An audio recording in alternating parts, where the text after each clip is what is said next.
Donc, je vais peut-être faire une présentation rapide de la commune. Donc, déjà, je vais corriger sur mon étiquette, là, mon badge, il y a marqué ville de Langecourt-l'Éculêtre. Langecourt, c'est Longecourt-l'Éculêtre, sans S. Et ville, il y a 47 habitants. Donc, c'est quand même un bien grand terme, un terme un peu fort pour un village de 47 habitants. Hein. Donc, voilà, j'ai dit ça, on ne sait pas, c'est un peu ironique. Hein.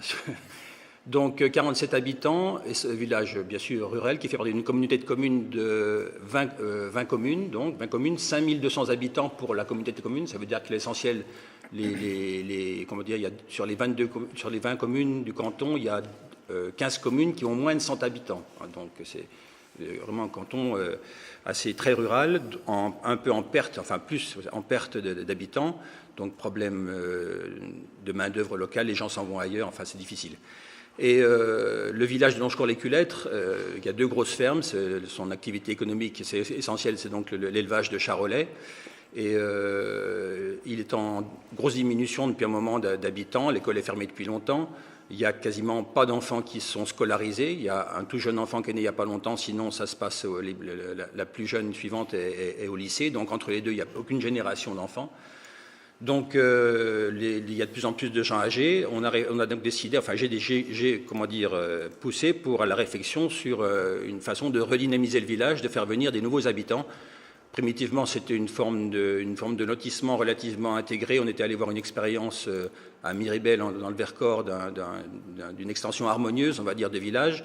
Et de fil en aiguille, on s'est dirigé vers une réflexion sur un éco-hameau, parce que par opinion personnelle, ça m'intéressait aussi, moi. Donc, après avoir contacté le CAU local qui m'a bien soutenu, on a répondu à un appel à projet du conseiller régional de Bourgogne qui s'appelle Éco-Village Avenir et qui nous permettait d'avoir des aides tant sur le plan des documents à fournir, des études à faire, etc. Donc, il fallait nécessairement d'abord commencer par une carte communale, posséder un document d'urbanisme, ce qui a été fait. Ensuite, faire une étude de faisabilité, ce qui a été fait aussi. Et après, on est passé à la phase de l'étude de maîtrise d'œuvre. On a fait une consultation et là, c'est là où le projet a bien évolué. On a recruté Atelier Zéro Carbone Architecte, un atelier de Côte d'Or, de Nuit-Saint-Georges, avec donc Marine Jacques qui n'est pas là, et puis Emmanuel donc. Et le souhait de la commune, mon souhait personnel, c'était que la forme donnée à cette étude de maîtrise d'œuvre, ce soit vraiment une forme participative complète, sérieuse. Et donc, dans les critères de sélection des candidats, on a mis une grosse importance à ce facteur, à ce critère. Et on a recruté donc Atelier Zéro Carbone Architecte suite à ça. Et effectivement, le choix s'est avéré totalement justifié parce que la méthode mise en place a été, je trouve personnellement, un modèle du genre. Voilà. Donc, peut-être que je peux... Juste pour montrer où est-ce que on voit pas très bien sur la diapo, mais le site se trouve dans notre village. C'était une des seuls espaces disponibles pour la commune à cause des fermes et donc des rayons de 50 mètres, qui est quand même une grosse contrainte pour ces villages ruraux, 100 mètres même. Donc c'est un site qui est en entrée de village et qui est vraiment une extension d'un village qui est tout en long. Donc voilà, on va passer à l'autre. Oui, le projet proposé, c'était donc de faire des parcelles dans ce terrain communal qui avait été obtenu après remembrement, et donc d'accueillir des familles. Et assez rapidement, il y a des gens qui sont manifestés et intéressés par le projet. Et donc, dans la contrainte du conseil régional, c'était d'intégrer dans le projet 2 logements sociaux, ce qui était tout à fait respectable et intéressant, j'ai trouvé. Et donc, on partait sur l'idée de 8 parcelles, dont 2 en logements sociaux. Et on a commencé à avoir, on en parlera après des difficultés, on a commencé à avoir des gens intéressés pour pouvoir mettre en route les réunions, etc. Sont dû se greffer ensuite, effectivement, une famille voulait monter, un artisan voulait monter un atelier professionnel. Une histoire de four à pain pour la commune, ça c'est autre chose. On est allé parce qu'on n'a aucun patrimoine, pas d'église, rien. je pensais que c'était intéressant d'avoir un minimum, donc on a démonté avec des habitants de la commune un four à pain dans une commune voisine, on l'a ramené sur la commune, on a l'intention, c'est pas fait, on a l'intention de le remonter sur place pour faire un endroit, même chose pour que les gens se retrouvent et participent, il y a quelque chose qui se passe autour du pain qui est assez intéressant je trouve, donc que les gens se retrouvent autour de ce four à pain. C'est tout le matériel est là, c'est en réflexion, mais là aussi on devait être aidé par le conseil général, puis entre-temps les choses ont changé, etc. Enfin c'est plus possible. Donc va s'ouvrir là aussi une petite, c'est une espèce d'élan qui s'est créé, une petite crêperie qui est en cours de réalisation. Puis une personne qui souhaitait faire un commerce, et là c'est un peu lié à l'atelier professionnel. Ces gens-là finalement ne resteront pas. Enfin bon, le temps étant, c'est quand même assez long à mettre en place, donc il y a des allées et venues comme ça, c'est jamais facile à garder tout le long. Voilà.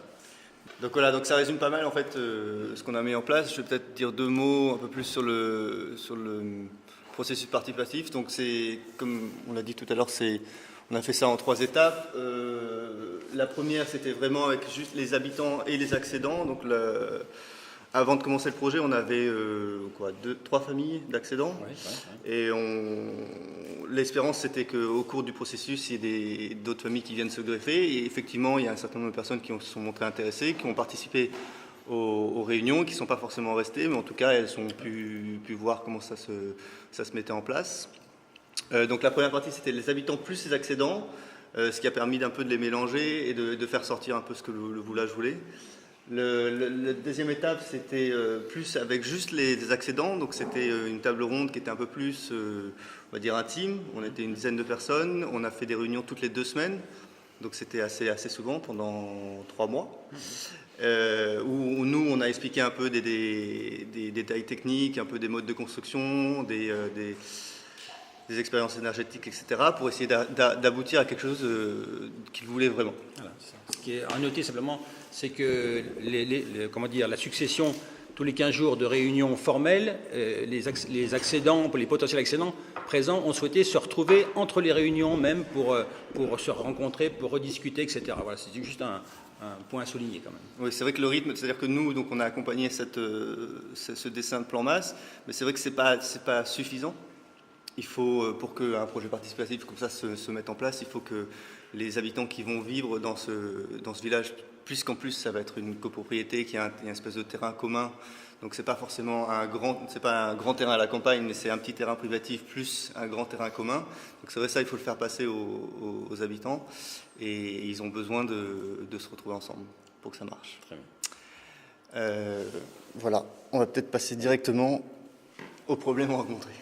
Donc, oui, parce que le temps s'écoule assez rapidement. Les problèmes rencontrés, donc, oui, alors le premier, l'absence des services de l'État, c'est-à-dire que, en tant que maire d'une commune de 47 habitants, si on veut, faire vivre la commune, il faut nécessairement participer à beaucoup de choses, quoi. Je veux dire, on est aussi bien déménageur que jardinier, il y a beaucoup de casquettes, hein. J'ai découvert ça dans mon 2e mandat. Et donc, pour ce qui est du projet lui-même, c'est clair que le conseil régional nous apporte un soutien effectivement financier, mais trouver des idées sur les éco-hameaux, etc., il n'y a personne, absolument personne pour nous guider. Donc, je suis allé en Bretagne, voir ce qui s'était fait, diverses visites comme ça. Mais là, on a objectivement, et simplement, je trouve même intéressant que, je le dis, dans 15 jours, on est invité à l'Adréal je suis invité à l'Adréal pour la 2e fois. Et la première fois, ce qui intéresse l'Adréal essentiellement, c'est de récupérer des informations, je le dis, c'est leur travail aussi, hein, pour les faire remonter, puis pour constituer un dossier, mais au niveau de l'apport pur pour aider le projet, il n'y a rien, quoi. Ouais, clairement, il n'y a rien. On est seul. Ensuite, oui, c'est ça.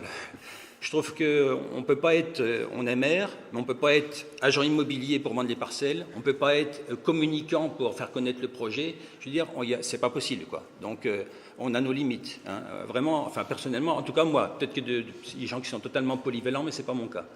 Donc, on est confronté donc à la difficulté de trouver des acquéreurs, bien sûr, parce que comment faire connaître le projet, voilà, grosse difficulté. Ensuite, le problème de portage du projet, c'est clair que beaucoup de politiques locaux m'ont dit, normalement, c'était à la Comcom, à la communauté de communes de porter le projet, mais la communauté de communes locale, elle a une commission environnement dont on m'a fait l'honneur d'être le président, Et l'unique sujet de la commission environnement, c'est la gestion des déchets, des ordures ménagères. Voilà. Donc, pour l'instant, remarquez, il faut voir aussi les choses dans la marge de progrès qu'il y a. En l'occurrence, là, on a du progrès à faire. C'est intéressant aussi, je veux dire. Voilà, donc la Comcom, elle ne se sentait pas vraiment concernée par le projet. On peut aussi se poser des questions. Est-ce que c'est bien judicieux de continuer un projet comme ça quand on est relativement isolé? Donc pour les prochains projets, donc la taille du village, oui, c'est vrai que en l'occurrence, les architectes ont trouvé c'était intéressant parce que c'était les réunions, on a vite du monde et c'est presque de l'individuel à chaque fois. Quand on rencontre tous les gens du village, c'est intéressant ça. Et puis j'ai trouvé en Bretagne, il y a quelqu'un de Bretagne ici, au niveau de la mutualisation, un système intéressant, c'est que manifestement j'ai appris que ce type de projet, les communes qui portaient ce type de projet se sont regroupées dans un réseau qui s'appelle Bruded, donc, et où toutes les informations sont mutualisées. Et c'est tristement absent en Côte d'Or. Enfin, en Côte d'Or et en Bourgogne, à ma connaissance, ça n'existe pas non plus.